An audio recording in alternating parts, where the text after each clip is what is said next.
and it's written all over my face. Tell me, does it make me crazy? Well, maybe I got something that I can't explain, and the beauty of it never changes. It's got me wrapped up, I'm all caught up, I can't help but say I'm a God girl, that's who I be. From the top of my head to the soles of my feet, no, I can't deny it, wouldn't even try. I'm your girl in a crazy world. I'm a God girl, that's who I be. From the top of my head to the soles of my feet, I can't deny it, wouldn't even try. I'm your girl for the whole wide world to see. And when my ears start hearing what people say, hurry up, find love, 'cause time's ticking away. Well, I'm not being lazy, I'm just waiting for, still waiting for the right boy, 'cause I only wanna listen to your voice. So I'll be listening, always listening to you every day.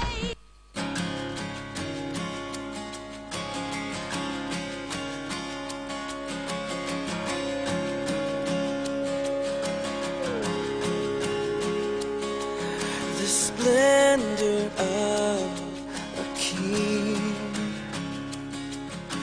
clothed in majesty, let all the earth rejoice, all the earth rejoice.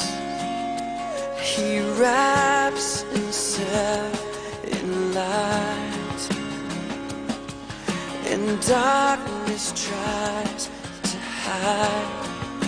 It trembles at his voice, trembles at his voice. How great is our God? Sing with me, how great is our God, and all will see how great is our God.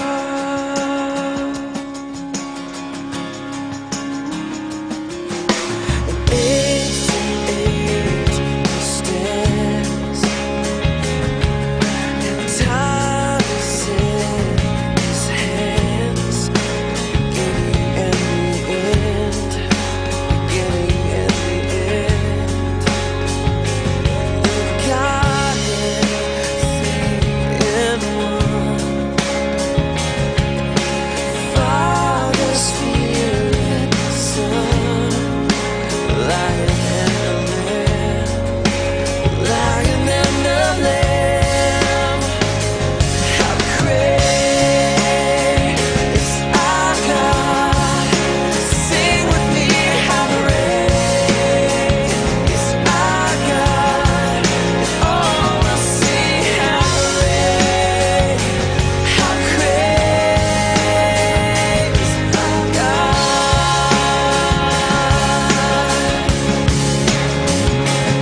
clothed in majesty.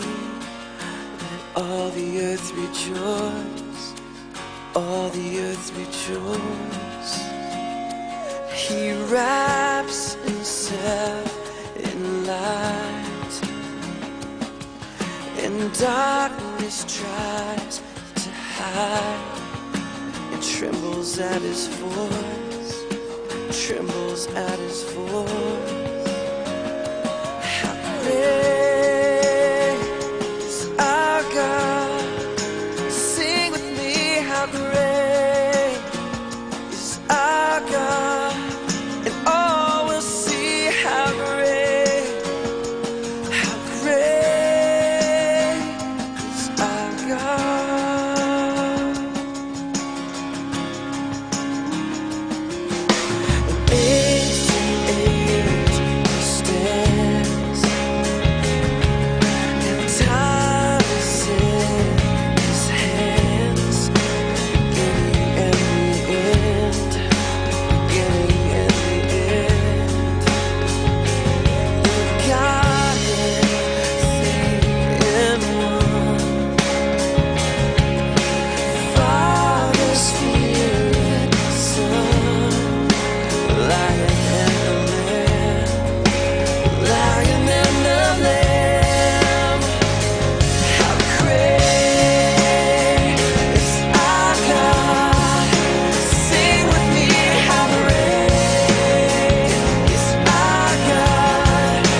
is our God.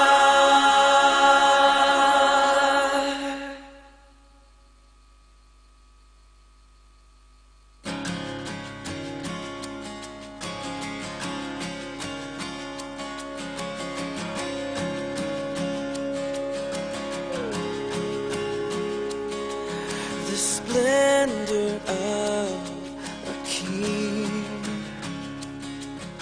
clothed in majesty. Let all the earth rejoice, all the earth rejoice. He wraps himself in light, and darkness tries to hide. It trembles at his voice, trembles at his voice. How great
splendor of a king,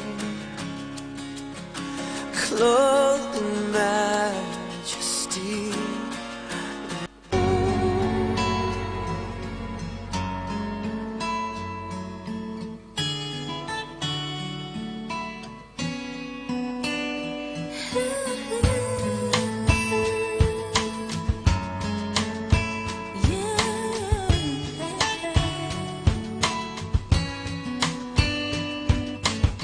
There are days when I feel the best of me is ready to begin.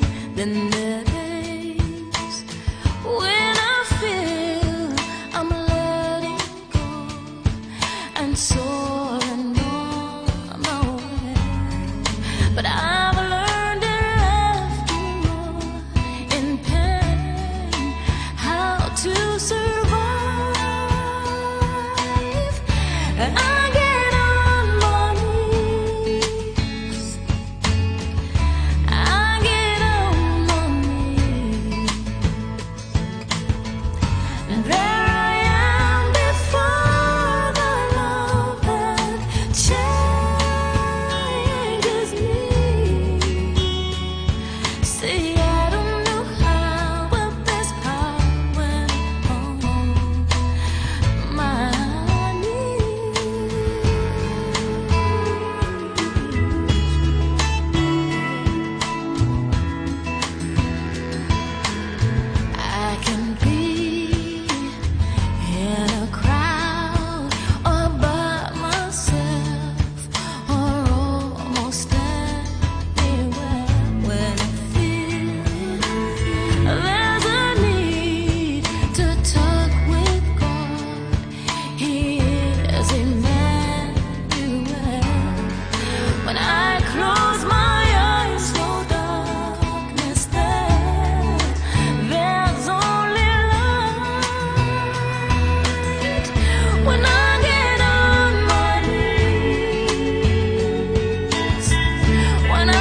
is ready to begin.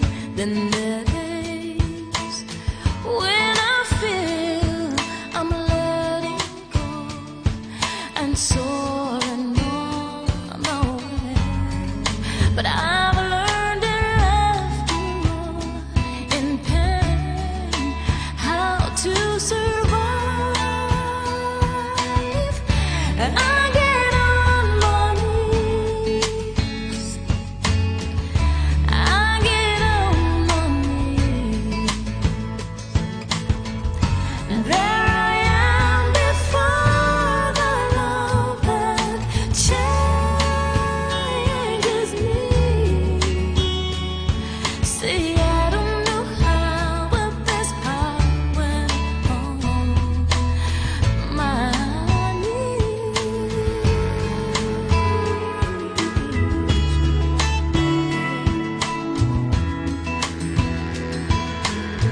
I can be in a crowd or by myself or almost anywhere.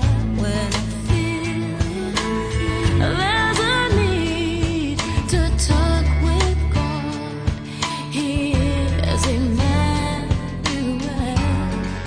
When I close my eyes, no darkness there. There's only light. When I get on my knees, when I get on my knees, then there I am before the love that changes me. See, I don't know how, but there's power in the blue sky. I don't know how, but there's power. And in the midnight, I don't know how, but there's power when I'm on my knees.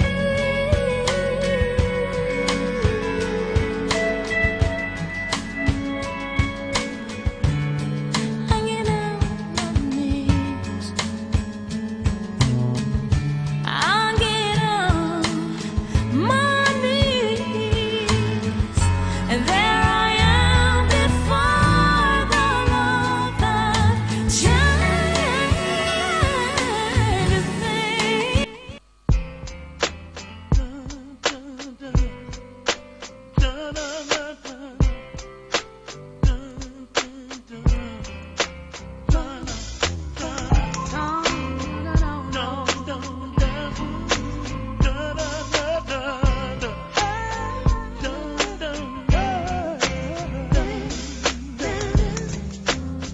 Took me a while, but I'm finally here. So I just wanna testify, make it crystal clear. See, I've been picked out to be picked on, talked about out my friend's mouth. I've been beat down till he turned my life around. Seems like I always fall short of being worthy. I ain't good enough, but he still loves me. I ain't no superstar, the spotlight ain't shining on me. I ain't good enough, but he still loves me. Love me. I used to wake up some days and wish I stayed asleep, 'cause I went to bed on top of the world. Today the world's on top of me. Now everybody's got opinions. They ain't fitting my position. That it breaks my heart when I hear what they have to say about me. What they say about you. I always fall short of being worthy. Lord, I ain't worthy.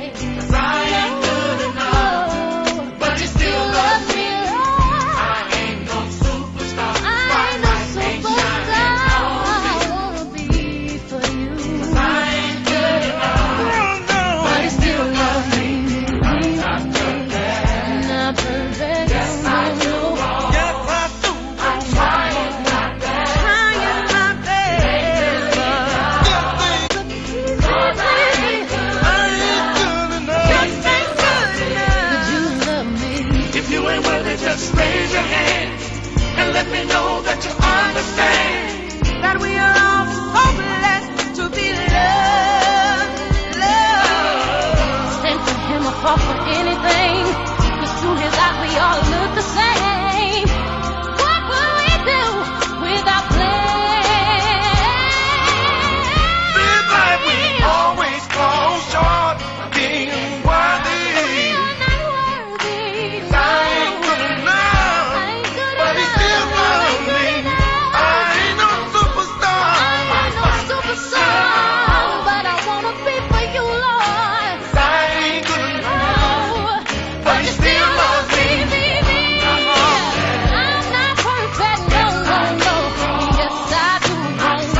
testify, make it crystal clear. See, I've been picked out to be picked on, talked about out my friend's mouth. I've been beat down till he turned my life around. Seems like I always fall short of being worthy. I ain't good enough, but he still loves me. I ain't no superstar, spotlight ain't shining on me. I ain't good enough, but he still loves me. I used to wake up some days and wish I stayed asleep, 'cause I went to bed on top of the world. Today the world's on top of me. Now everybody's got opinions, they ain't fit in my position. That it breaks my heart when I hear what they have to say about me. What they say about you. I always fall short of being worthy. Lord, I ain't worthy. 'Cause I ain't good enough, but he still loves me. I ain't no superstar, spotlight ain't shining on me. I wanna be for you. 'Cause I ain't good enough, but he still loves me. I'm not perfect. Not perfect. Yes, I do wrong. Yes, I do. I'm trying my best. Trying my best. Just ain't good enough. No, no. Somebody I don't succeed. I ain't good enough. Just ain't good enough. But you love me. If you ain't worthy, just raise your hand and let me know that you understand. That we are all so blessed to be loved, loved. Stand for him or fall for anything. 'Cause through his eyes we all look the same. What will we do without plan? Seems like we always fall short of being worthy. We are not worthy. I ain't good enough, but he still loves me. I ain't no superstar. I'm no superstar, but I wanna be for you, Lord. I ain't good enough, but he still loves me. I'm not perfect, no, no, no. Yes, I do wrong, wrong, wrong, wrong. Trying my best. I ain't good enough. Just by the I don't succeed, please. I ain't good enough. He still loves me. Good enough to job thing with me. If you understand the same with me. Oh, the Lord's been so good to me. If you're shunned by the world, I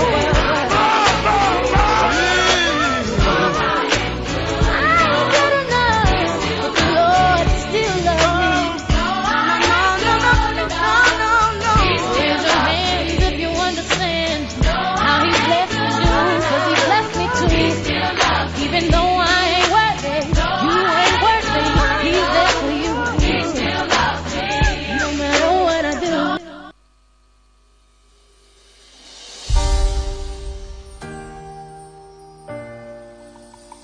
Whoa, yeah, yeah, yeah, yeah, yeah, yeah. You are mighty God, mighty God. Whoa, yeah, yeah, yeah, yeah. Time, mighty one, one who sits high but looks way down low. Oh yeah, yeah, yeah.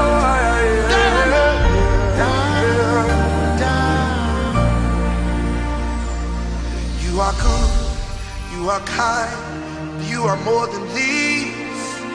I'm lost for words, trying to describe you. Elohim, Elion, Ale Shelewi. Your greatness is all I see. There is nothing you cannot do. There's no mountain you cannot move. If you have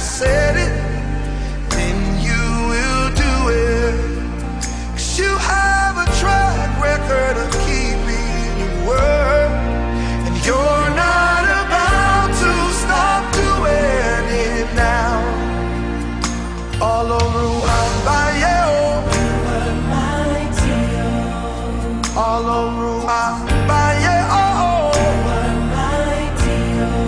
Ṣé bí wọ́n lọ fún ṣòro? Ṣé bẹ́yìí lè fún ṣòro? Ọlọ́run àgbáyé oh.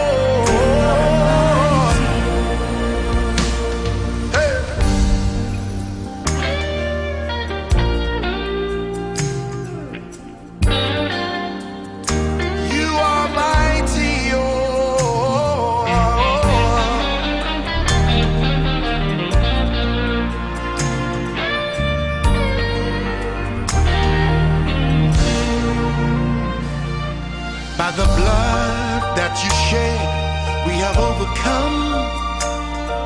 This charge that acquitted for life, for life. Then you gave us the right to your holy name. Yeah. The center of power and strength. There is nothing you cannot change, Baba.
You are mighty God, mighty God. Oh yeah, yeah, yeah.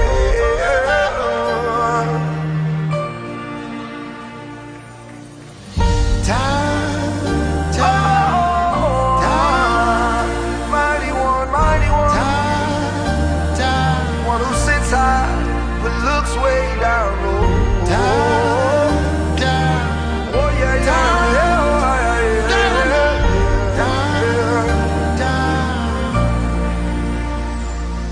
You are good, you are kind, you are more than these.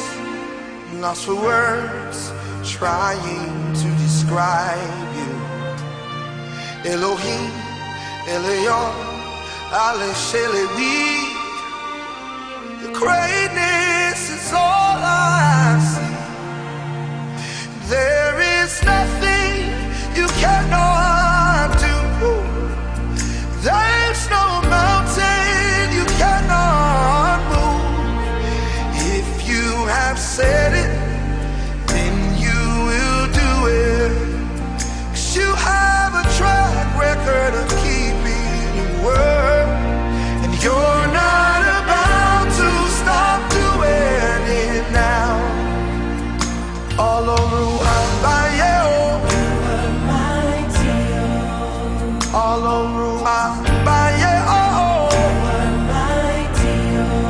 Shebi Walo Fonchoro,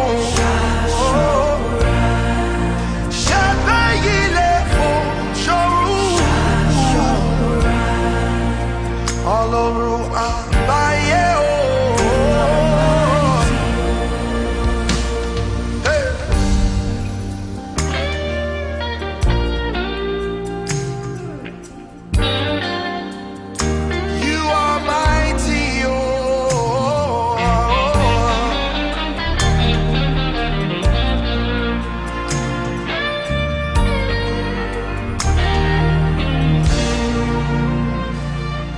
By the blood that you shed, we have overcome. Discharged and acquitted for life, for life. Then you gave us the right to your holy name. Yeah. The center of power and strength. There is nothing you cannot change, Baba.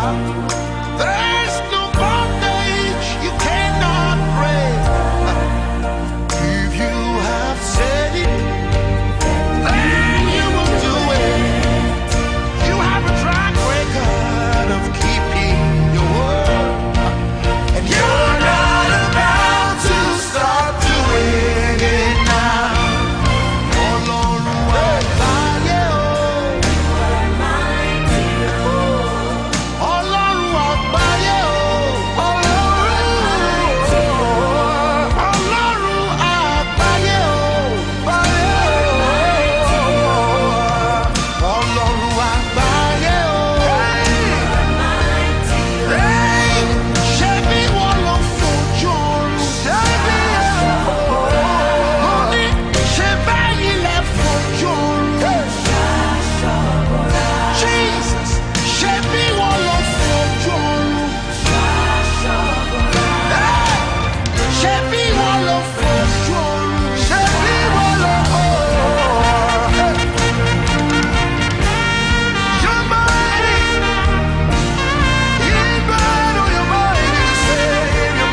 Oh yeah, yeah, yeah, yeah, yeah, yeah.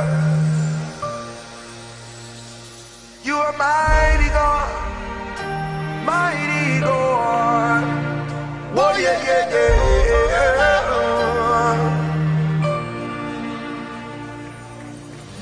Time,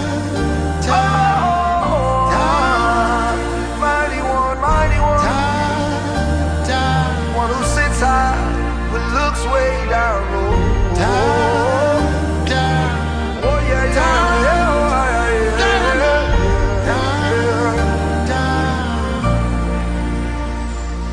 You are good, you are kind, you are more than these. Lost for words, trying to describe you. Elohim, Elion, Ale Shelewi. Your greatness is all I see. There is nothing you cannot do. There's no mountain you cannot move. If you have said it, then you will do it. 'Cause you have a track record of keeping your word, and you're not about to stop doing it now.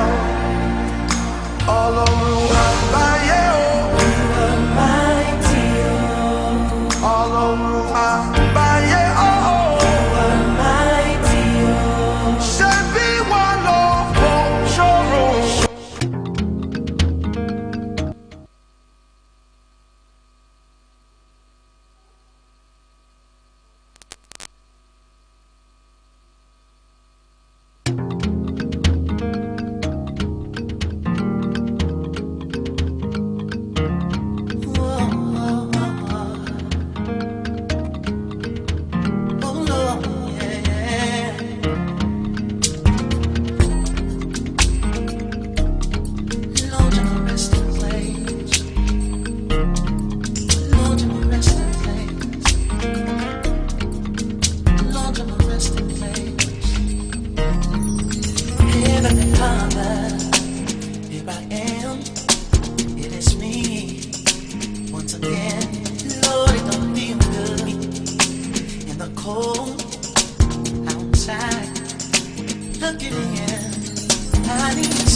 Heavenly Father, here I am, it is me, once again. Lord, it don't feel good in the cold outside, looking in. I need shelter from the rain, 'cause it's bringing too much pain. Won't you please take my hand? Lord, I know you will understand if you show me the way. I will be okay. Yes, I will. Lord, you're my resting place. You are my resting place. My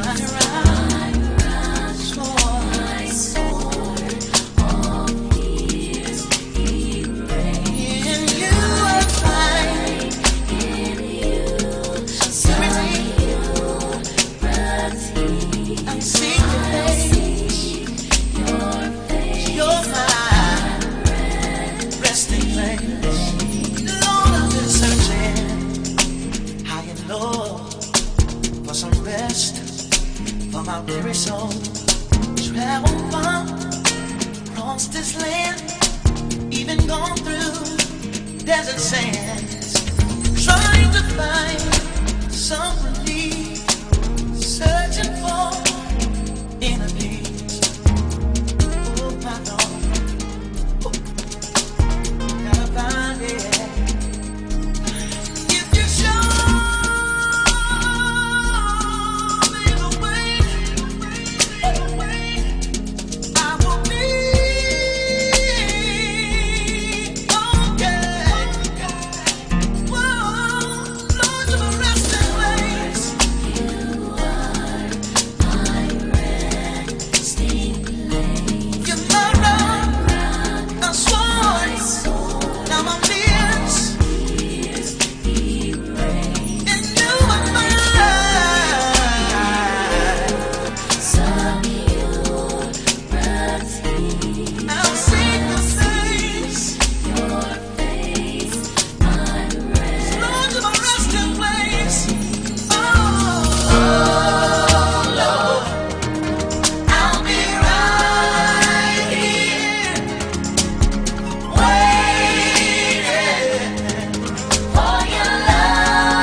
Good evening, everyone.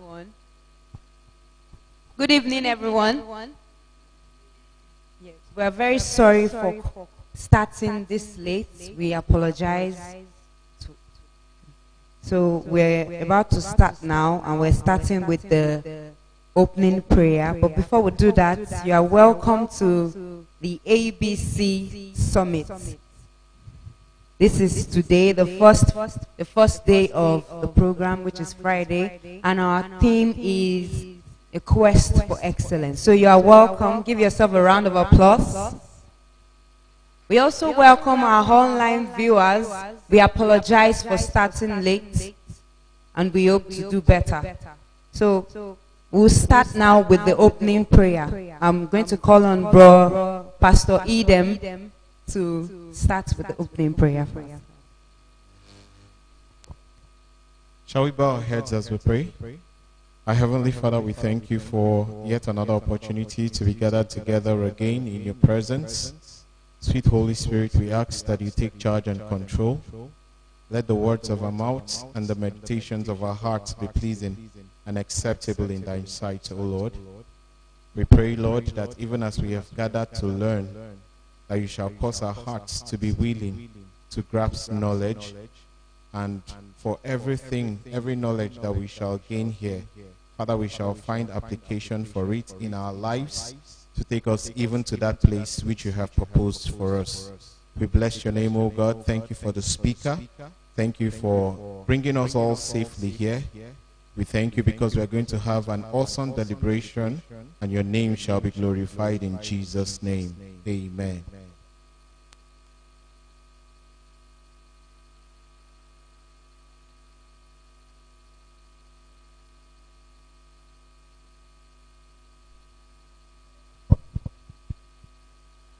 Okay, good evening and welcome to the ABC Summit, Academic Business and Career Summit 2021.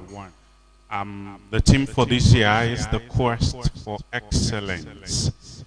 And the quest is a search, a thirst, and hunger, anticipation, that strong drive for something. And so for excellence, I think it's worth it for every little minute spent to acquire all the knowledge and information that is required to get us to where we want to go. I'd like to welcome you to the New Covenant Church, Agodi Center, the U Church. I thought somebody was clapping up, right? Okay, so we're delighted to welcome everyone, and we're also delighted to welcome our guest, who will be speaking with us in a couple of minutes. Thank you all for those joining us online. We appreciate you for your time, and thank you for holding up for us to kickstart this. The Bible says, "Yes, thou a man diligent in his works is going to stand before kings and not mere men." Excellence allows people to become better at what they do day in, day out. And as we imbibe this spirit, it keeps popping up that question in our hearts. Can I do better tomorrow than I did today? And in that quest, we try to learn how to make things better and get things done better and faster. I believe this evening, all our learnings will be geared towards this. We believe strongly that it will be a very blessed, lovely and wonderful time in God's presence. Let me welcome you once again on behalf of the leaders of the U Church, Agodi Center of the New Covenant Church. Welcome, welcome, welcome. Thank you. Thank you so much, sir. That was Pastor Hayo Adio with the welcome address. Thank you so much. So are we ready to learn this evening? I can't hear you. Are we ready to learn this evening?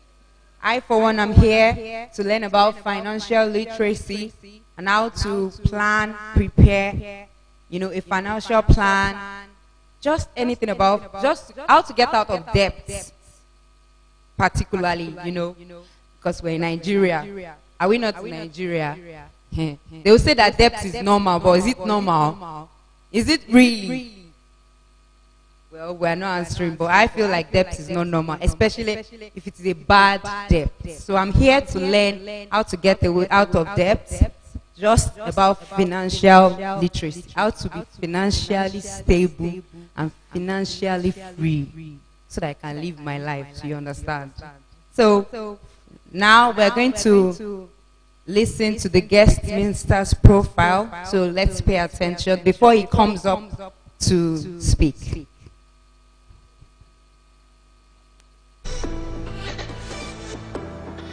Opeyemi Folorunsho is a small business and financial consultant who helps his clients increase their personal and organizational productivity. He brings unique perspectives gained from his robust 14 years banking and finance experience to organizations, empowering business owners to run efficient and profitable enterprises. He is an associate of Chartered Institute of Bankers of Nigeria, ACIB, and an accredited small business consultant, ASBC.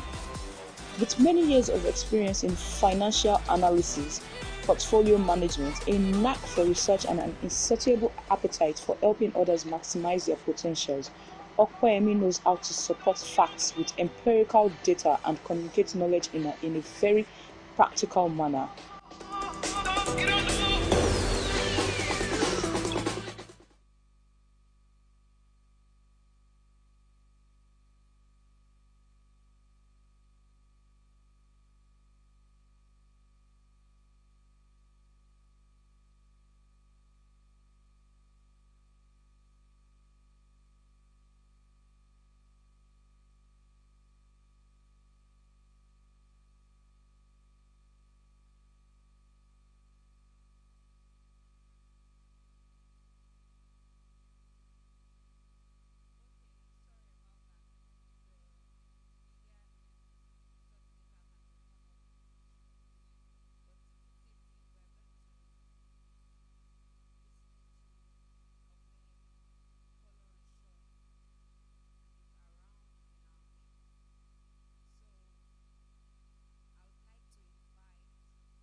I'm not projecting enough. Okay. I'll try to. My voice. Sometimes I try to so that I don't get to be shouting. So I'm trying to. Then since we are talking about money, it will be also nice for me to speak like a rich man. That I am actually, and I'm speaking to also rich people too. All right. Do you have my slides? I think, okay, while they are trying to bring up my slides, I will do a quick intro of what I'll be doing this evening. Hopefully in the next 45 or 50 minutes, I should be able to go through all the slides. And I believe that after my teaching tonight, you will be able to pick one or two things that is very, very critical about money and about financial planning, about how you can manage your finances. Something very, very, very critical. And one of the things that I've noticed over time is because is that it is people that are broke, not essentially because money doesn't flow through their hands. People that are broke because they have a wrong mindset about money. So what we'll be addressing this evening is essentially how to handle money, how to think properly about money, and what is it that we should be doing with our money. So that's why I'll be speaking about mind your money. Mind your money. Can you give me the next slide? Like I said earlier, people are essentially broke, not necessarily because money don't get to their hands. They are broke because they don't mind their money. So what do I mean by this statement? I've over the years discovered that more than when people talk about financial literacy, it's a thing of the mind. When people talk about financial literacy, people always want to see maybe a plan, maybe a schedule, maybe something written somewhere that you can read and all those things. When you're talking about financial planning, the number one thing that you need to understand is you need to be able to think properly about money. How does money work? How does money grow? How does money change things? So those are the things that we're looking at this evening. We'll be looking at concepts upon which finances is based, concepts upon which money grows, concepts upon which a banking system is established, concepts upon which financial planning is based, concepts upon which people grow money and become rich. Can you give me the next slide? Yeah, in my presentation this evening, the number one thing that I'll be talking about is I will talk about time value of money. I will try and explain what it means. Then after that, I will move to what we call money cost and opportunity cost. Then I will go through what we call savings and investment. I will look at type of investment, and I will look at what people call other people's money. Can you give me the next slide, please? Okay. Time, what is time value of money? Time value of money is a basic financial concept that holds that money in the present is worth more than the same sum of money to be received in the future. Like I said earlier, this evening I'm talking about concepts that we need to understand. If we have a full grasp of this concept, it will not be difficult for us to plan our finances.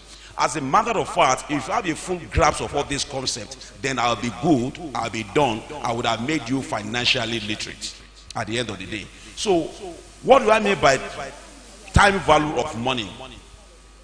You know, one of the things that people, one of the mistakes that people make about money is to think that money is just money. What this concept is talking about now is, if you give me 100 naira today and you give me 100 naira tomorrow, they are not the same thing. And we need to understand this concept, especially for people who are in business. If you give me 100 naira today and you give me 100 naira tomorrow, they are not the same thing. That is what this concept is all about. Why are they not the same thing? They are not the same thing because time affects the value of money. And I will explain why in my next slide. Time affects the value of money. So I'm talking about these things. I'm bringing this concept so that you understand that if your salary is being delayed, the person is actually stealing from you. If you are doing business and somebody who wants to pay you today delay your payment for another 1 week, that person is actually stealing from you. It's taking money from you. So that is why when you are doing business and you want to give somebody credit, you should not collect the same price from that person. Say for instance, if I want to sell this phone for 100,000 and somebody is paying me 100,000 now, and I want to sell this phone to another person who will pay me next month, I should not give this same phone to that person the same price because he's not paying immediately. And what do we see people do today? Because they don't understand how money works, they handle money in a very shabby way. That is why at the end of the day, some people are broke, not essentially because money doesn't flow through their hand. In fact, as a matter of fact, I know people around me that a lot of money flow through their hands, but eventually they are still living a broken life. Quote and unquote. They are still broke. They still lack money. Yet, I've seen people within a short period of time, something as much as 10 million, 20 million could pass through their hand. But after 6 months, you ask them, give me something as little as 10,000, 100,000. They say they don't have. So why? It's because they don't understand how money works. And the number one concept that we'll be talking about today is time value of money. And what is this concept talking about? Money today is not the same thing as money tomorrow. As a matter of fact, money today is better than the same money tomorrow. Can you give me the next slide?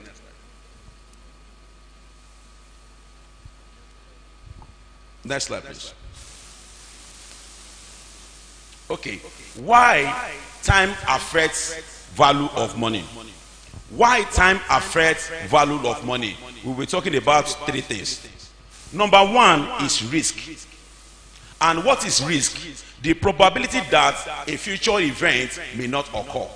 So what are the reason why money today, number one reason why money today is better than money tomorrow or money in the future is because of the element of risk. Why? Because if you promise me to give, if you give me 100 naira today and somebody else is promising me 100 naira tomorrow, the element of risk, the probability that that person may not, there is a probability that that person may not give me that money tomorrow.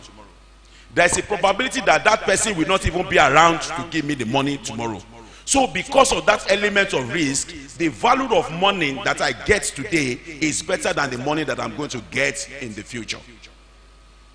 Number two reason why money today is better than the money tomorrow is because money can earn money.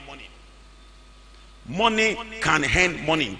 So what that means is that if you give me 100,000 naira today and you promise to give me 100,000 naira next week, they are not the same thing. Because if I get my 100,000 naira today, I can put it in an investment and earn interest on it. So that is another reason why money today is not the same thing as money tomorrow. That is why we live in the world, or we live in the country where people hold people's salary. For instance, if you hold me my salary, if you hold me if you hold me September salary, and you are paying me my September salary in October, you should actually pay me with interest. Because what I ought to have done with that money is not the same thing they are giving to you. So when we approach money and money start to flow into our hand, when we are doing business or when you are doing transaction with people, you should understand that the quicker you collect your money, the better you have. The quicker you collect your money, the better you have. So this concept is very, very critical when it comes to managing funds. Then number 3 points. Okay. The number 3 points is inflation and purchasing power. What is inflation? Inflation generally means change in price. Take for instance, okay, I can explain a bit of what is happening in Nigeria today. If you look at what is happening in the country today, you discover that you buy a Congo of rice for maybe 200 naira today, maybe in 3 weeks time it has become 250 naira. So because by the time if the money comes to your hand today, you could have used the money to do a particular thing that you might not be able to do tomorrow when the money comes. So what that means is that, say for instance that the inflation rate of Nigeria is about 17% approximately. What that means is that if what cost 100 naira today will cost 117 naira next year, because it's based on a yearly basis. What it means essentially is that if somebody gives me 100 naira today, and that person is giving me 100 naira next year, the 100 naira that person is giving me next year will not be able to do that same thing that I would have used my 100 naira to do today. So for these various reasons that I mentioned, which is risk, which is the fact that money can also earn money, which is also the fact that there is inflation in the economy, that is main reason why when you are having a financial transaction with somebody, you need to quickly collect your money. You need to ensure that you are paid as and when due. You need to ensure that money comes into your hand as quickly as possible. That is why for people who do business, people love to do business where they pay them cash and carry. For a good business where they will tell you cash and carry. As a matter of fact, sometimes when you want to pay cash and carry, people give you discounts. But when you want to pay at a later month, they say no, or they add to the price. So number one concept that number one takeaway from this seminar today is that there is a time cost to money. There is a time. The time has effect on the value of money. So when you are dealing with money, you must be prompt. You must be apt to collect your money. You shouldn't wait. You shouldn't delay your payment. If somebody is owing you today, if the person can pay, go and collect your money. Anybody that is owing you today, try as much as possible to collect your money, because the longer it stays in the hand of that person, the more the money is losing value. For 3 reasons: 1, risk; 2, inflation; 3, the money could earn more money. Can you give me the next slide? Now, another concept. Remember I told you earlier that today we'll be talking about different concepts. Then at the end of this concept, I said I would have tried to make most people financially literate. Now, what I want to talk about now is what they call risk and return. This is another concept we need to understand about finance. And this is another concept that is very important that we need to understand about financial planning. Now, what does these things talk about in finance? The higher the risk, the higher the expected return. And what do you see people do today? Sometimes people put money in a venture that is very risky. That the risk that is coming from that venture, does not match the return that is coming from that venture does not match the risk. Whenever you are investing your money, or whenever you are putting your money in any venture, you should always match the return with the risk. Whenever you are putting your money in any investment, Whenever you are putting your money in any venture, you must always match the return with the risk. When the risk is very high, the return must also be very high. I will give you a very classical example. Is there a student here? Is there a student? A student. You are a student. Please come.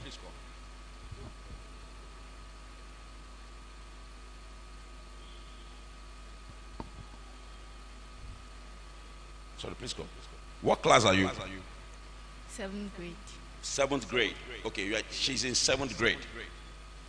She wants to borrow 100,000 from you. She wants to borrow 100,000 from you.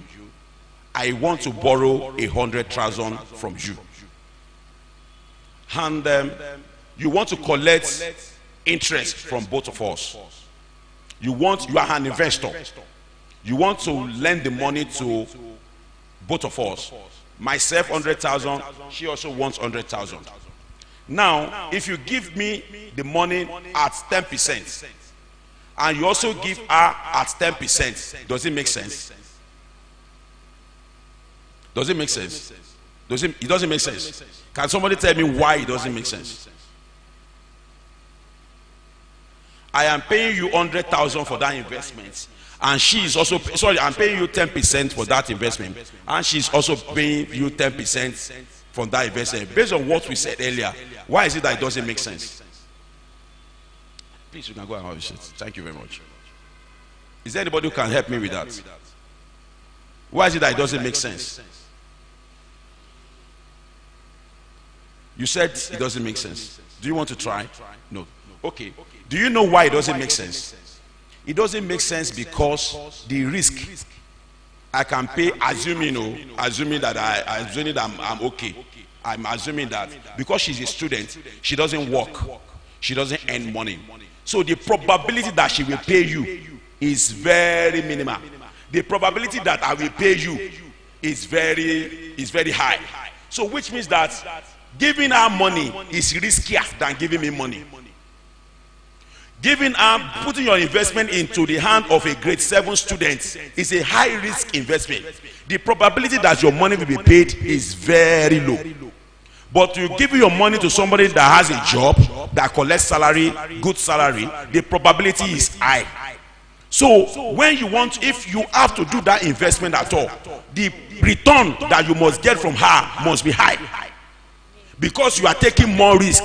You know, that is why when bank want to give loan to Dangote, they will give it at its chinkini interest. But when they want to give loan to you, they will give it to you at 30%. Because you are high risk according to the blank classification. So that is the same way you should think when you are doing any transaction. That is the way you should think when you are doing any financial transaction. That is what they call financial literacy.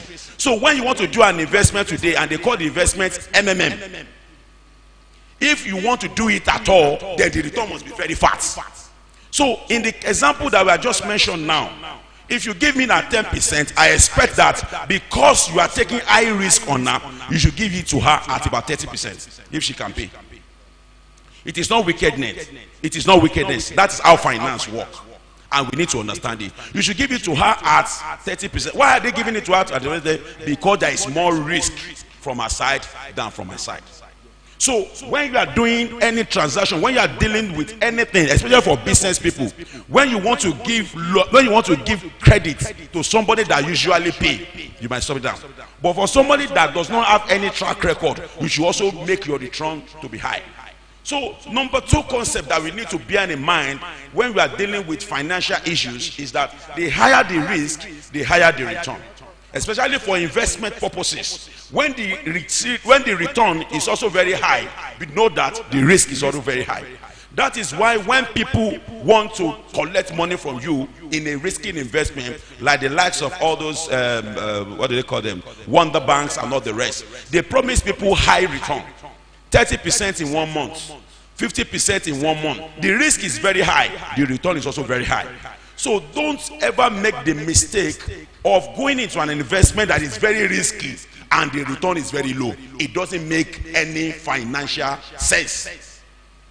When the risk is very high, run away from it if you don't want to take risk.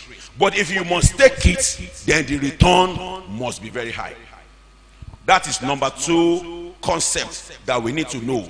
Number 1 concept, there is time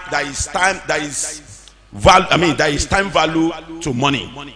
Number 2 concept, the higher the risk, the higher the return. When you are dealing with any financial transaction, when you are doing investment, when the investment is very risky, make sure your return is very high.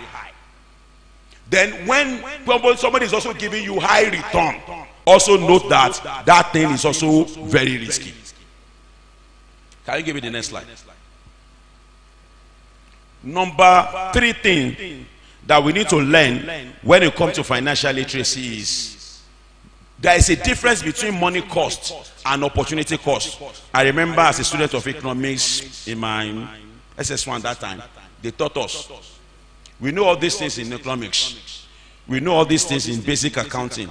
We know all these things in maybe basic mathematics as well. But unfortunately, when it comes to life issues, we often don't apply them. We often don't apply them. Money cost and opportunity cost. There's a difference between the two. And for every time you are dealing with money, you must consider the two. And I will give you examples. What is money cost? Money cost is the actual cash or credit paid for a good or service. Opportunity cost is the foregone cost of the next best alternative. Then the real cost is the sum of the two. Now let me explain. If you ask me to give you, if I have 1,000 naira in my pocket for dinner today, 1,000 naira in my pocket for dinner, and you come to me that I should give you 1,000 naira. If I decide to give you that 1,000 naira, what is the cost to me? The money cost to me is what? 1,000 naira. What I've given you is 1,000 naira. But the truth of the matter is, what I've given you is more than 1,000 naira. What is the next thing that I've given you? My dinner. Because most of the time when people are dealing with money, they only look at the money. They don't look at the concept of opportunity cost. That is why people waste money. That is why people put money in wrong things. What is costing me? The 1,000 naira that I'm giving to you, yes, it is 1,000 naira, but the alternative forgone, because that means that I'm giving you 1,000 naira this night, but at the same time, I'm not going to eat dinner this night. So, if the real cost of that action is 1,000 naira plus my dinner, plus the hunger that I'm going to suffer this night. But most of the time, people just give money to people. They don't consider the real cost to them. They only look at the money cost. The opportunity cost is what you should have used that money to do that you did not do. You also need to factor it into the cost. And I will give you an example. Do you have our phones or calculator here? You have a phone or calculator, you can break it out. I just want you to do a simple calculation. If I earn 1,000 naira, sorry, if my salary is 100,000 naira, okay. Please come. Nigerian Jesse man.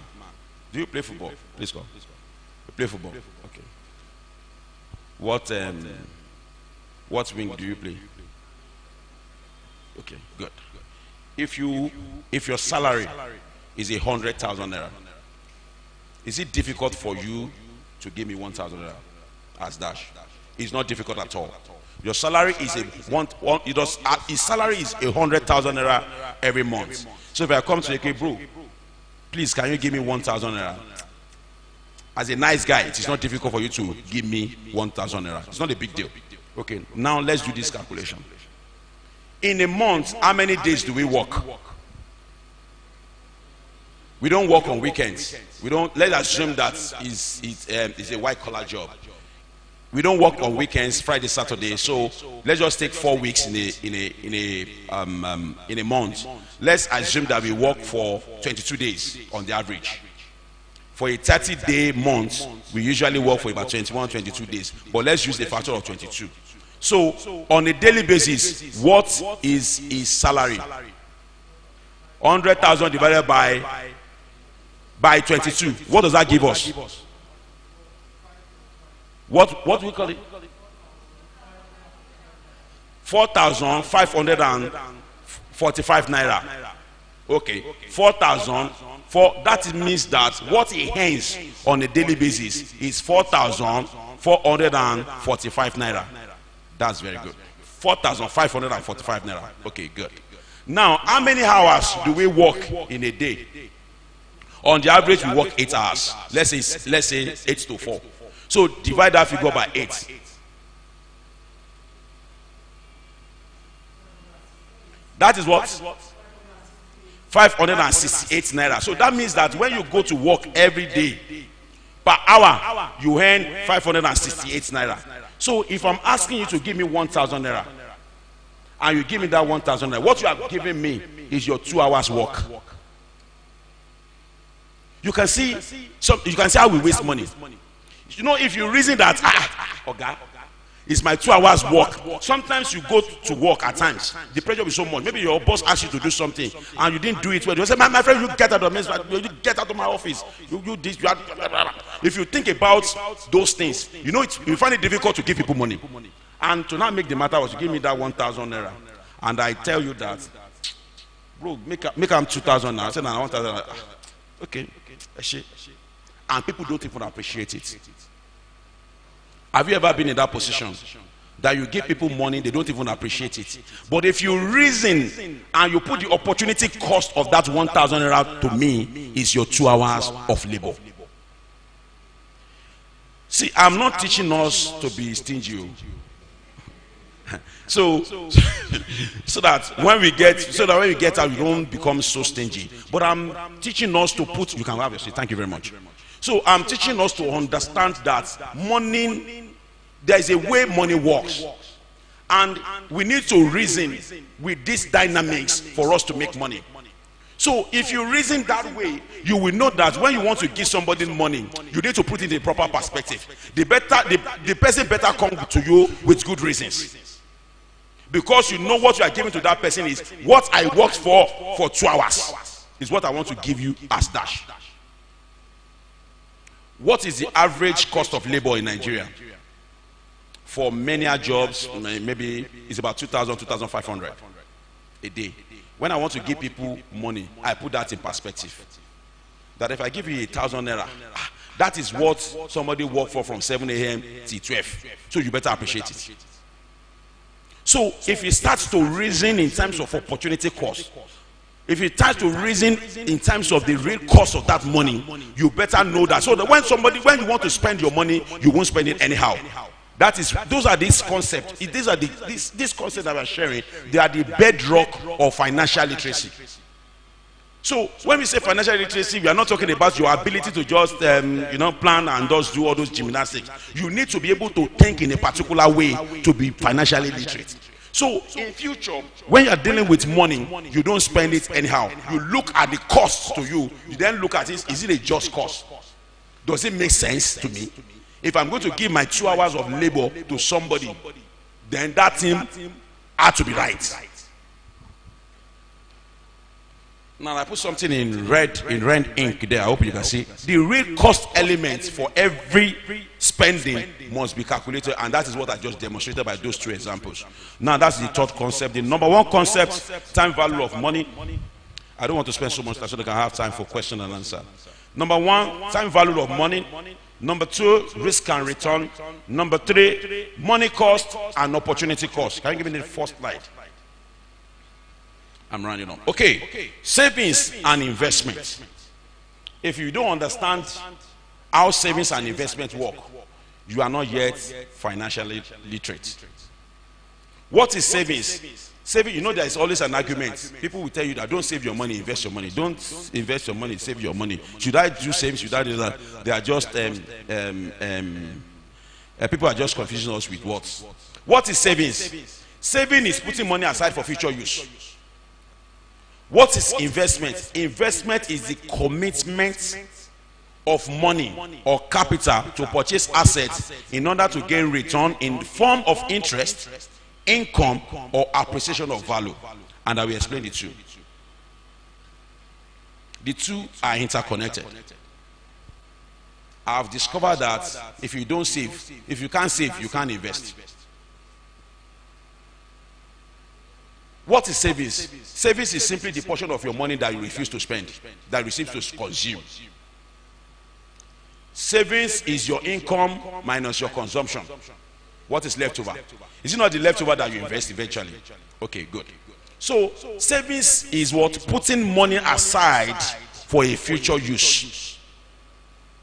The fact that you save does not mean that you are investing, because the future use may be to buy something that you like. You can save for Christmas to buy Christmas chicken. That is savings. But buying Christmas chicken is not an investment. You can save to buy a house. That is, you are saving for investment purpose. That's the difference between the two. So we know savings. And what is investment? Investment is any asset that you buy that appreciates in value in future and can also give you interest on income. If I buy this chair today for 100 naira and I decide for investment purpose and I decide to sell it next year for 150 naira and I gain 50 naira, I have invested. So what is investment? Investment is essentially buying an asset for the purpose of appreciation in value and return on investment in terms of interest and income and appreciation of value. Investment is the commitment of money or capital to purchase assets in order to gain return in form of interest, income, and appreciation of value. Now give me the next one. Let me give you types of investment. Next slide. Okay. Now let's look at type of investment and I will explain them one by one. Number one that I want to talk about is stock and shares. You can buy the stock of quoted companies. You can buy the stock of a bank in Nigeria, a share in Bank of Nigeria, a bank in Nigeria. That's an investment. I hope you know what I'm trying to say. I don't want to go into the nitty-gritty of all those. You can buy bond. I don't want to go into the details of all those ones. If you need to learn more, I don't want to go above the scope of this class. You can buy real estate. Real estate means properties, land, houses, and all those things, because they appreciate in value. You can buy commodities, precious metal, agri-produce, etc. You know gold is commodity. Women that buy gold, they're actually investing, because gold usually appreciates in value. I hope you understand what I'm saying. So money market instruments, your fixed deposit, time deposit, and treasury bill and all those things, they are a form of investment because they appreciate in value and they give you return in terms of interest. Business investment, you can decide to go into business and put money on your business. If you are a caterer, you can go into that business, set up the business, build the brand, buy equipment, build your customer, and also and put money there. It's a form of investment. Digital asset, I didn't want to put this one, but I have to put it because it's now common now. What people call cryptocurrencies now, it's also a form of investment. You know, I was at a seminar earlier in the year and I was doing something about investment. I didn't mention it, but somebody in the audience drew me. So I knew somebody would ask me that question, so you better put it here. So cryptocurrency, as it's becoming popular in the world today, is also a form of investment. Can you give me the next slide? Now, I think people are interested in this. Other people's money. And what do we call other people's money? Other people's money is what we call borrowed fund. That is loan. That is debt that people go for. Other people's money. When you take a loan from the bank or from an individual or from anywhere, you are using other people's money for your own purpose. And what is other people's money? When other people give you money, they want something from you, interest. The cost of OPM, which is other people's money, is interest. When you want to take a loan, the number one thing the most critical thing that you must consider when you are taking a loan, and that is where people run into trouble. How do I pay this loan back with interest? I have discovered, after relating with people for so many years in terms of finance, when people need money, they just take anything, and it doesn't work that way. When you are taking a loan, the number one thing that you must put in mind is that, how do I pay this money back? Where is the repayment going to come from?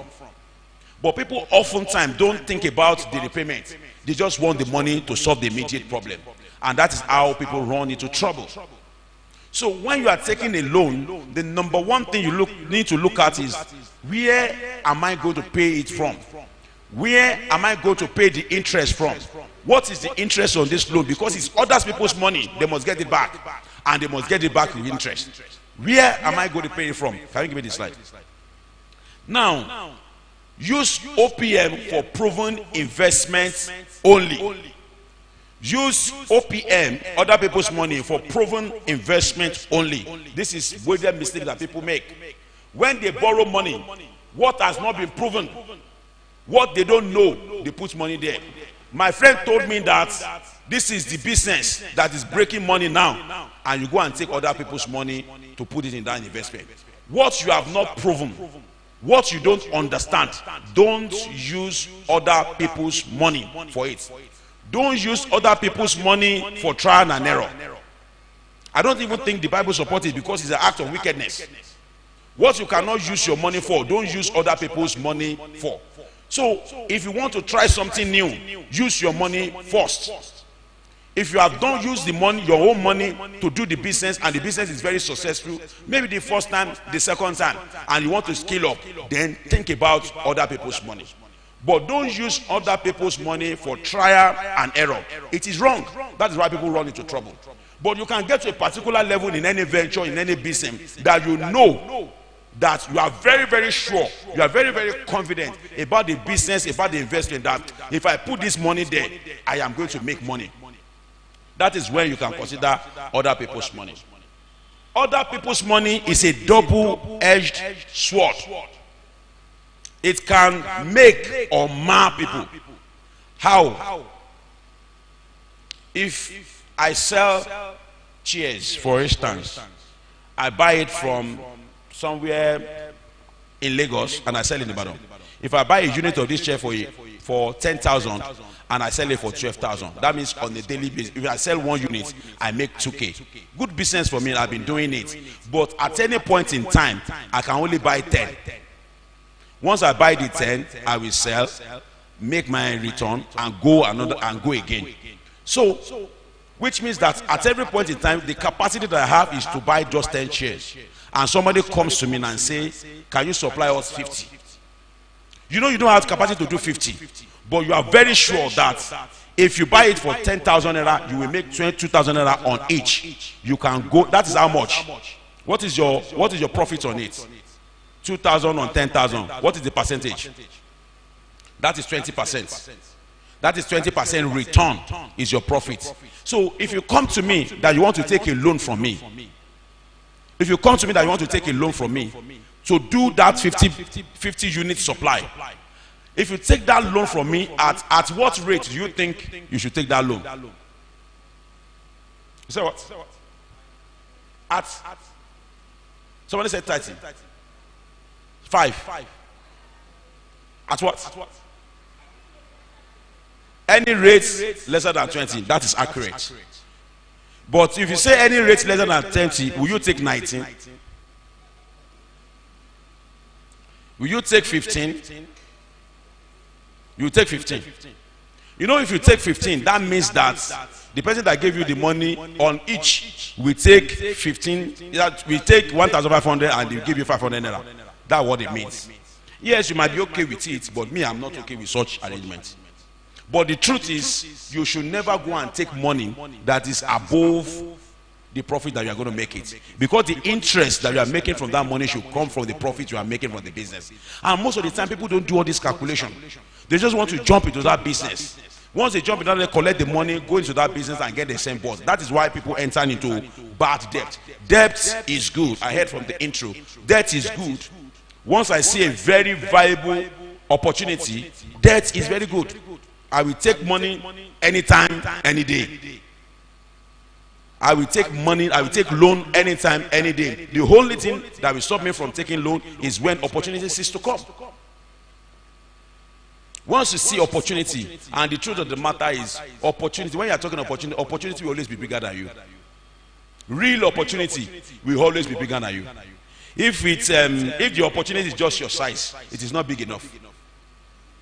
It is not big enough. When real opportunity come, the real opportunity that will make people, they are usually bigger than that person. So at that point, you need to bring people in. We can go into scriptures and talk about that, and when Jesus Christ said launch into the deep, when they caught the fish, they could not carry it. Opportunity will always be bigger than you. Then you need other people's money to make more money, but you need to use it wisely. It is beyond the scope of this class to start to talk about the simple calculation that we usually do. So I won't go into the depth of that. But if question comes during the question time about that, then I can expatiate more. If you can, this is another danger. It's very difficult to say, but I will say it. If you can, avoid using other people's money to fund consumption. If you can,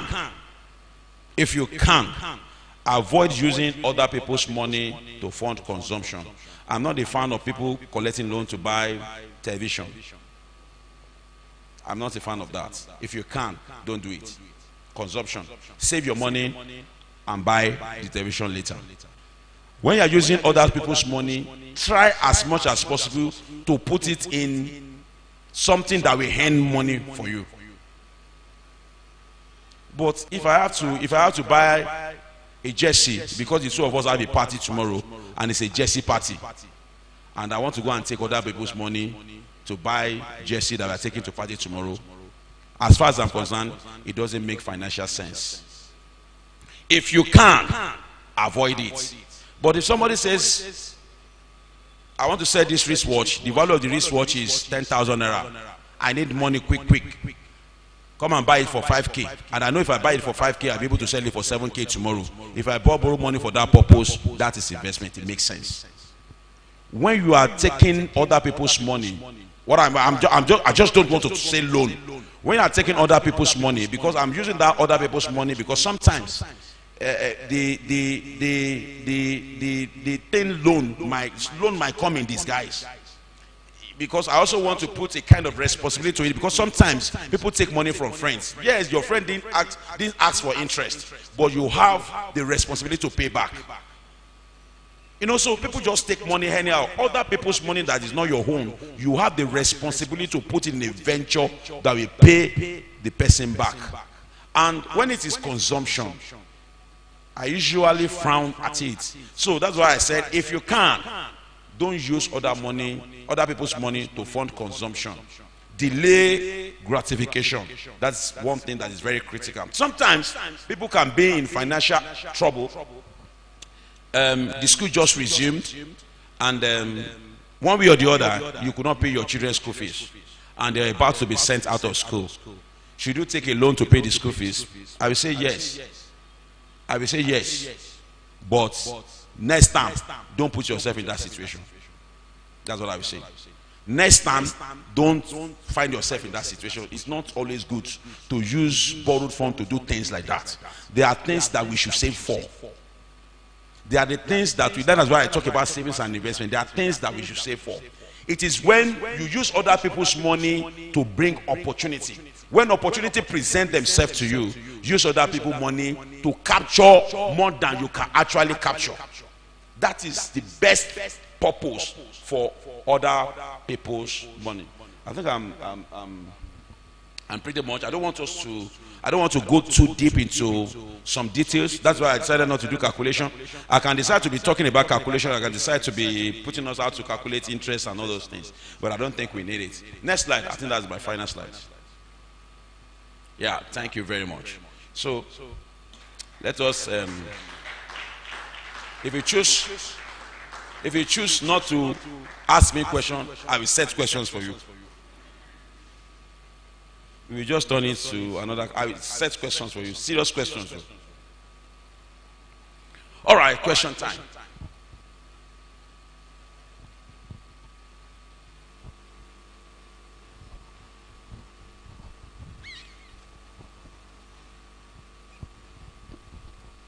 I understand that some people are online. How do we get their questions? Okay, they type it. Okay.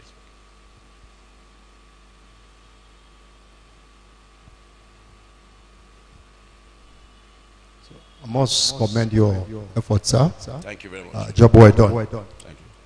My question is, borrowing money to buy a landed property, expecting that you're going to build, not for investment purpose. To build. To build. Okay, good. For yourself. Thank you very you much. Borrow the money. Is that, reasonable? Is that, encouraging? Okay.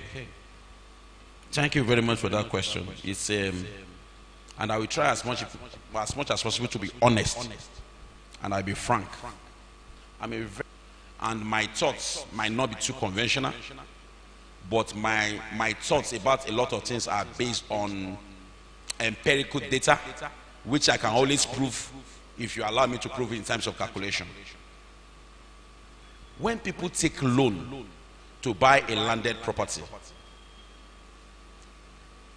a land that you want to build, and you now took a loan to buy it, a lot of time people, what they call bandwagon effect. Everybody is building house. Me too, I want to build. Everybody is building house. I want to build. Now, if you take a loan to buy a landed property, how do you pay the loan back? People take a salary loan to buy a landed property. I've seen people in that situation, a lot of people in that situation. After some time, some of them want to sell the land. Some of them just abandon the project and face more important things. So if you earn 100,000, let me put a scenario to it. If you earn 100,000 naira as salary, for instance, and you want to take a loan of let's say 3 million, let's say 1 million naira to buy the land. 1 million naira, please let me quickly divide it by 12. Okay, let's say they gave you the loan at, let's say they gave you the loan at 10% per annum. 10% is even, 10% is not realistic. Let's say they give you the loan at 20% per annum. So let me divide 1.2 by 12.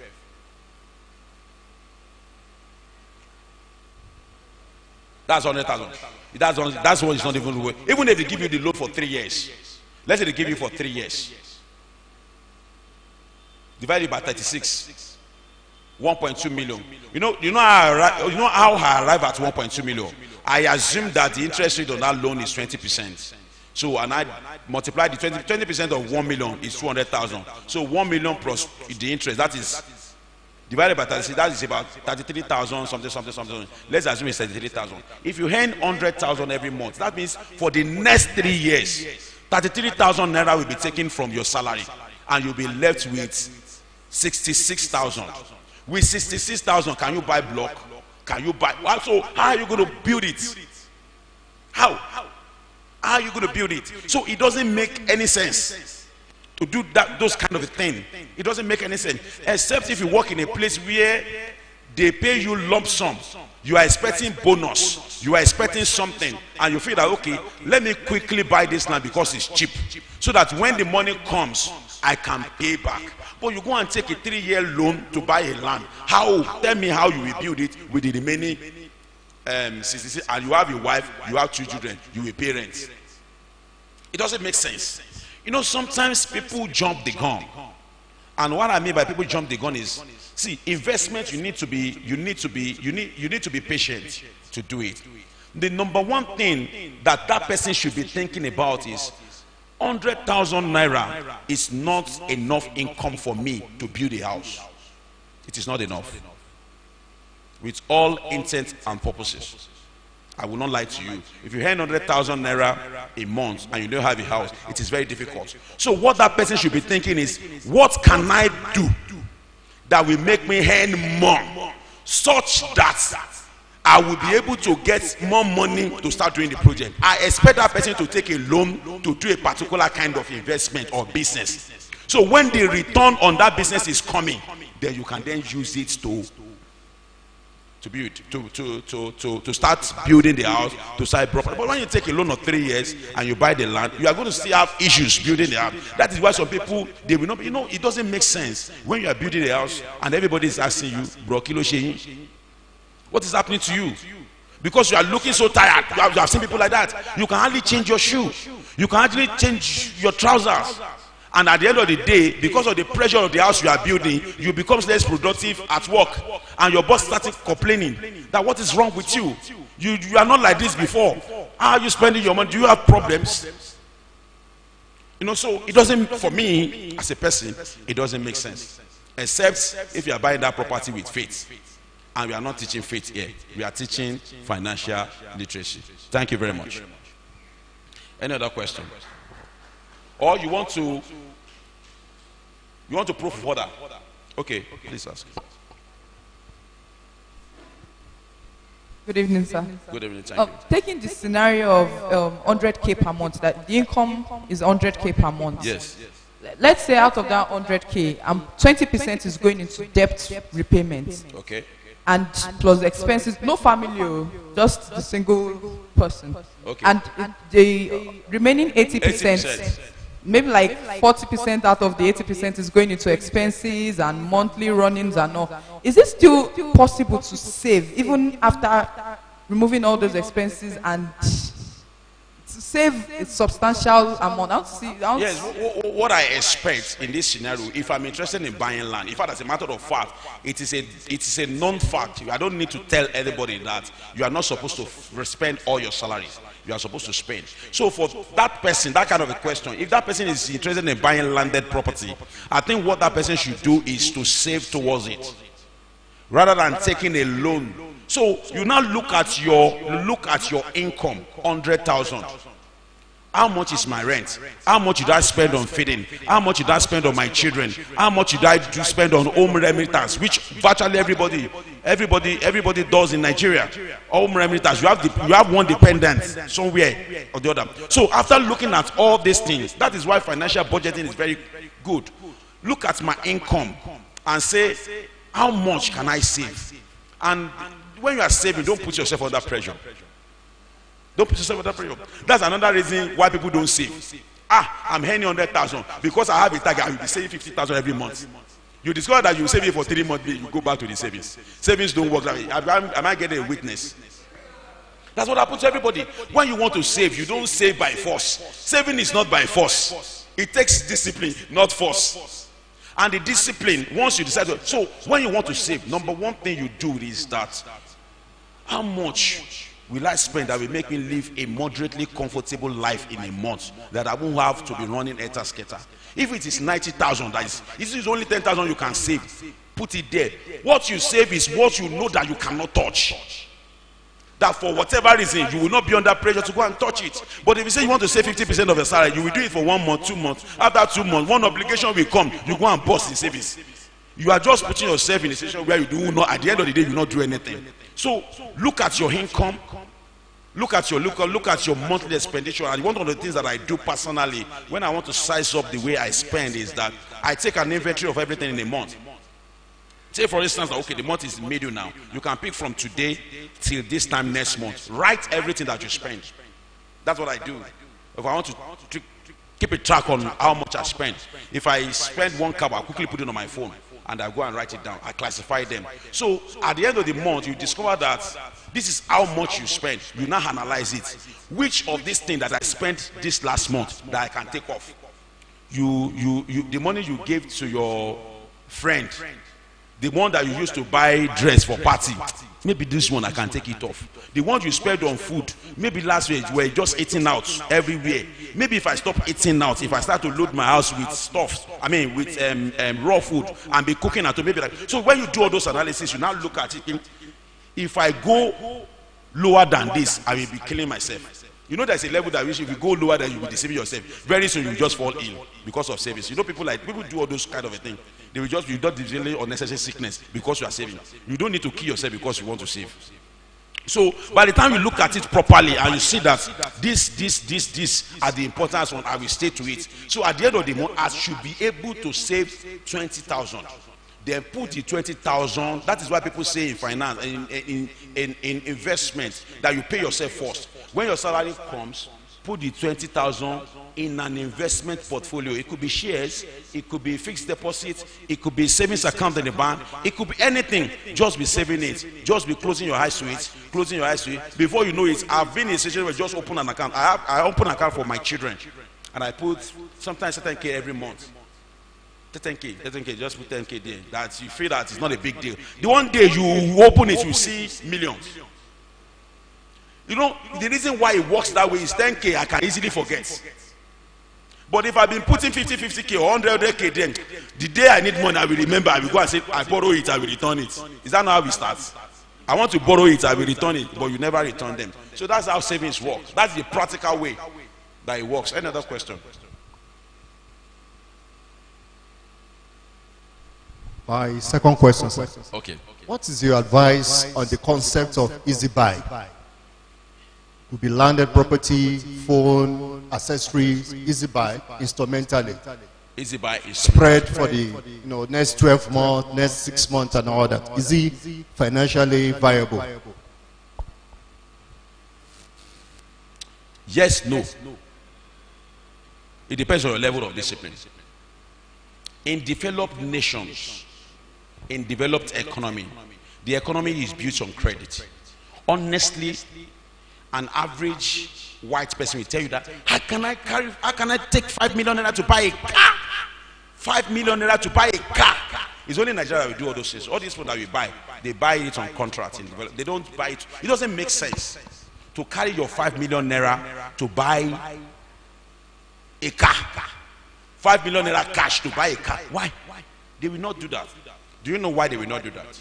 Do you know why it makes sense? Do you know the reason why it makes sense is because you could use that 5 million naira for an investment that will yield more return to pay the interest on the loan. So if you have 5 million naira, are you a Yoruba person or Igbo? Yoruba? Is there any Igbo person here? Igbo Kwenu? You know what 5 million naira can do now? In Aba. So you will not carry, even if you need car, you will not carry 5 million naira to buy the car, cash down. You will put the cash on your business. When the return is coming on a monthly basis, you will now be paying the person that gave you loan to buy the car small. It makes sense. But what happened at the end of the day, why I said no, is that because you didn't pay cash for that loan, you tend to be thinking that you have money and you'll be packing debts. You know, by the time you are driving the car, you're just cruising the car, you still have your 5 million naira. Me, that I've dropped my 5 million naira, is paining me. Sometimes in my car, I will hit Gary. I will clean my mouth so that people will not know that I hit Gary this morning, but I'm still cruising my car. I'm suffering for it. But you are behaving as if all is well, whereas all is not well, because that car is dead. So if you are not careful, you will discover that somebody will come the following day and say, come and buy iPhone Pro Max 200,000. You say, maybe I can pay over 2 years. You take it again. Somebody will come the following day. You say, come and buy deep freezer. This one that you are using at home is not big enough. Come and buy big one. You take it again. Before you know, you discover that all your life is on debt. You now to not make the matter worse. All the money that you thought you put in an investment, because you are careless, the investment is not even yielding enough return to fund all the loan. So that is the danger in it. But in terms of finance, it makes a perfect sense for you to use loan to spread payment on things, but provided that the money you ought to have spent on that thing, you put it on an investment that is yielding higher return than the interest. So if you give me my phone to buy my phone for 300,000 naira, and you put a 10% interest on it, even 15% interest, and you ask me to spread it over 2 years, and I put my 300,000 in the shares of Zenith Bank, and that shares grew, maybe in 3 months, 1 year, the share grew by 50%. You know, it makes sense.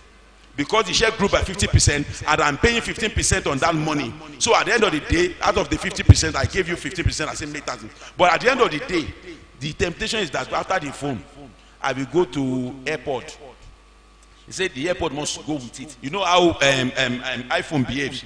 Once you enter their net like this, they will give you all their products. Once they will give you all the product. If you want to buy a laptop, you used to use HP before. Now you want to use MacBook. You used to use your 1,000 naira iPhone before. Now you want to have the feel. They will tell you that you are not feeling the phone. The reason why you are not feeling it is because you are not using their own. So people, you get deeper into debt. So you have it's a win-win. You have to be careful. Any other question?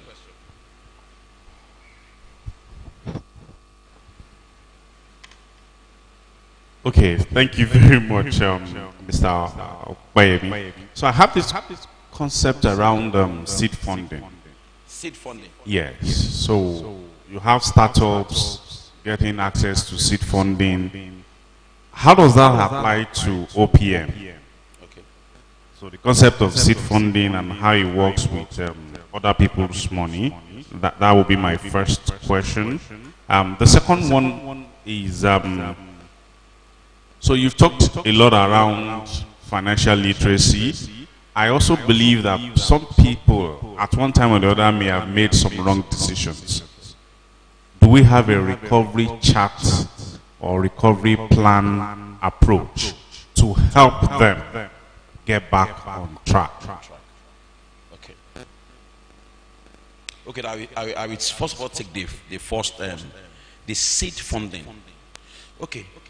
When we talk about other people's money, there is something in finance. I don't want to, I try to avoid technical languages so that people can understand it. There is something they call equity, there is something they call debt. Okay.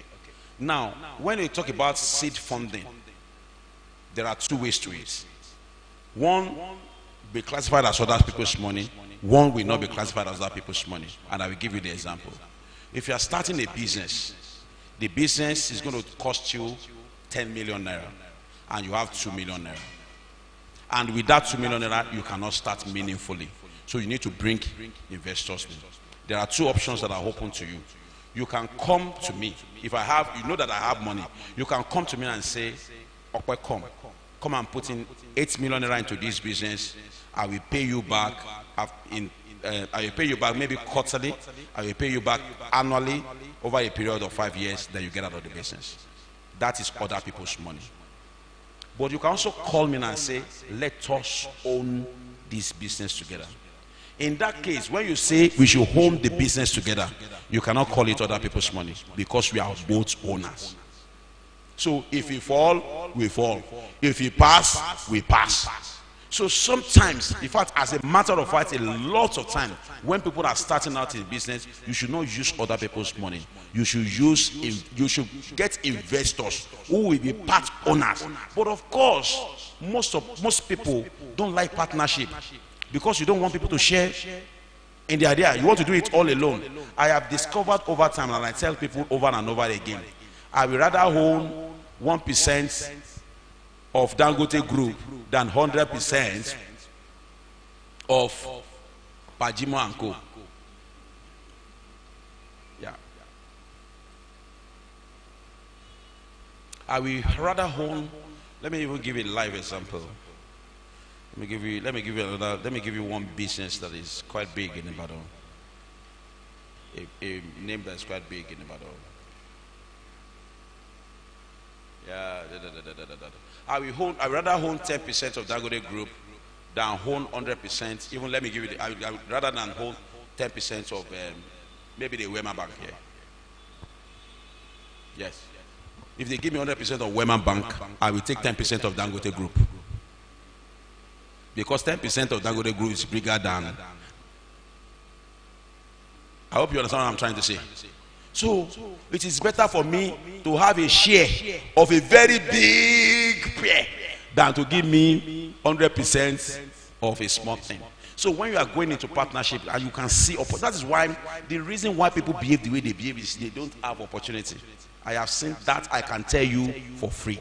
The reason why people behave the way they behave is the real opportunity has not come. When people see real opportunity, you will know that nobody will tell you before you call people to come and eat, because the thing is just too big. So when big opportunity comes, you can then bring in people to it. Then number 2 question is, okay, recovery plan for people that are already in debt. Okay, take for instance, now if somebody is already in debt now, let me give you maybe 1, 2, 3 steps. Number 1 step for coming out of debt is that you need, number 1 is you need to be responsible. You need to accept responsibility for that debt. You need to first of all make up your mind that you want to pay and you want to come out of it. What I see people do a lot of times that is wrong, it puts them in more problem, is they take debt to settle one debt. It will never work. When the pressure from this debtor is becoming so much, they will run to another one to go and take another one. Then they are just recycling the problem.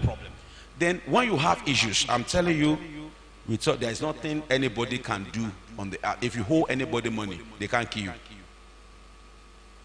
But when you are sincere, all you need to do is you need to renegotiate your debt.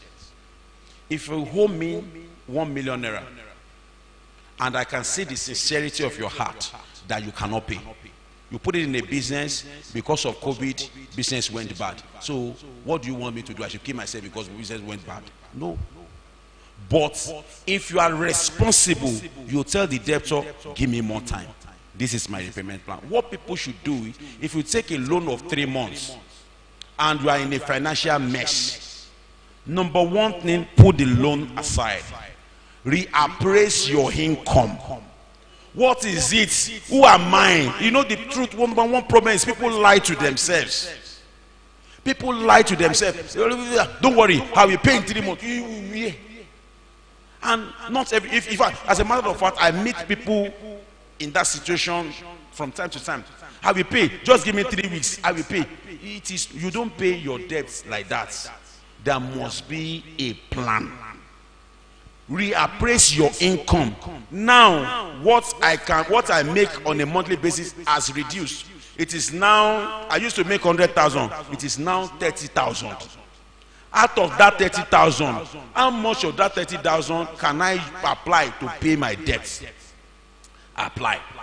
Then another thing that people need to do is that you don't need to impress anybody. If there are loose assets around you that need to liquidate it, clear your debt and move on.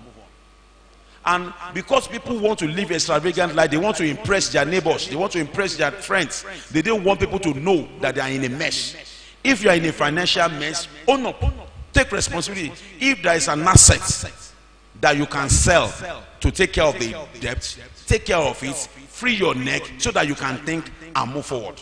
So those are the things people need to do. Although I know that this action, they could be specific to each what they call it now, to each situation.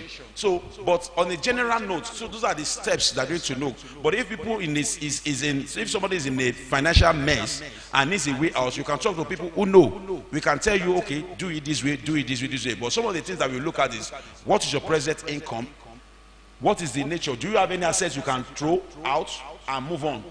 You have 2 cars, you are owing money. Why can't you sell one and manage one? Later when you are balanced, you buy it again. So those are the things people need to do. You need to be disciplined, then you need to be responsible. Number 1 thing. I hope that answers that question. Yes. So, do you have more questions?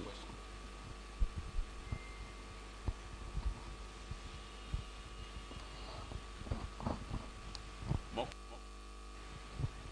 So we are fine. No more questions. All right. So thank you very much.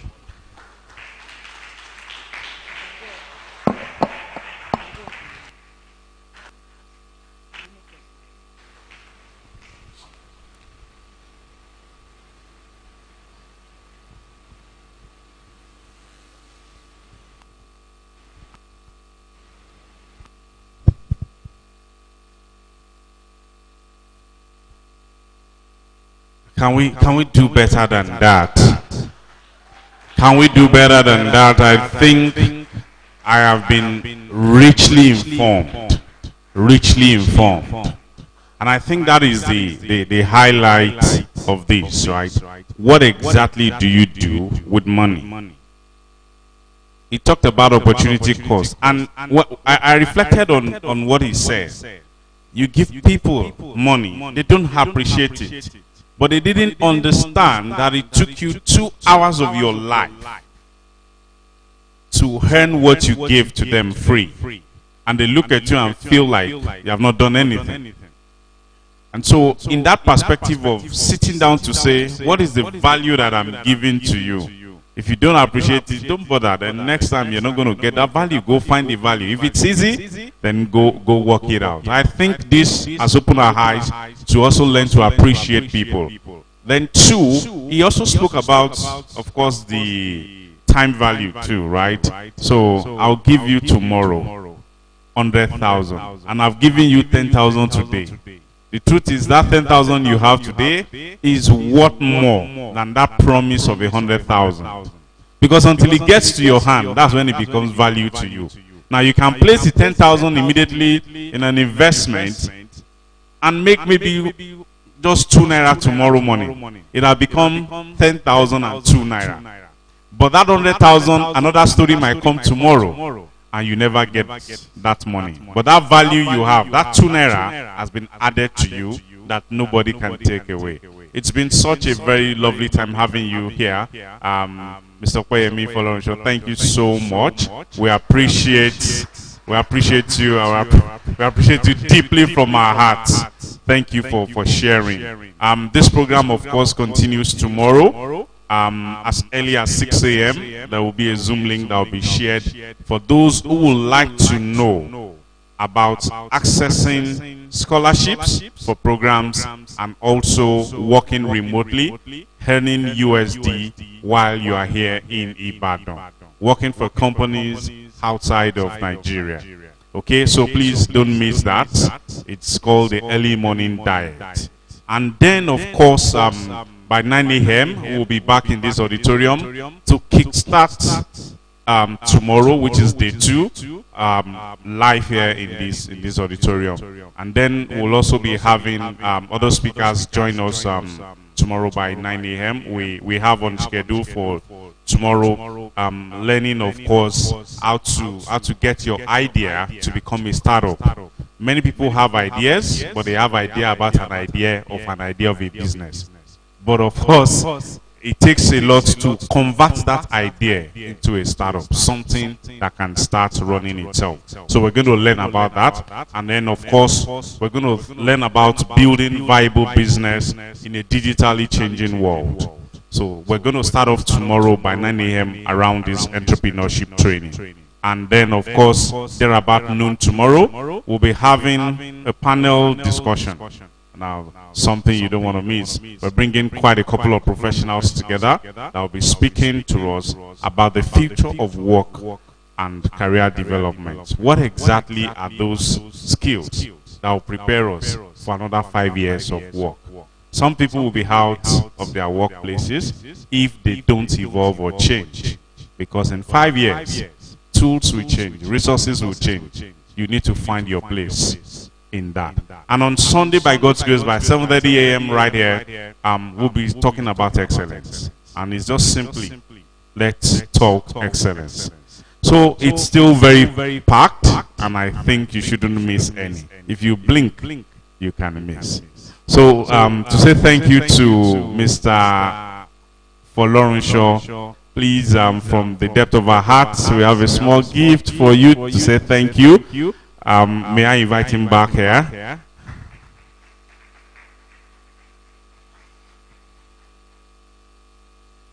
Okay, so on behalf of the New Covenant Youth Church, Agodi Center, we'd like to say thank you for your resource. Thank you for your time. We do sincerely appreciate it.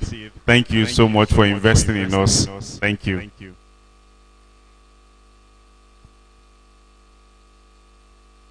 Okay, we will close the meeting. Please, shall we stand? It's about 7:30 p.m. in Nigeria. Just in case you joined us online outside of the country, thank you for standing by. And for those who are joined online, thank you so much. We appreciate you for joining us online. For our friends, please make do to get up on our link. You can share the YouTube link with your friends so they can catch up with what happened today and then prepare them for tomorrow. Thank you, Lord, for such a blessing in this rich information around finances and money. All these learnings, we ask that you will guide our hearts to apply them in decisions. The essence is that we can apply these learnings.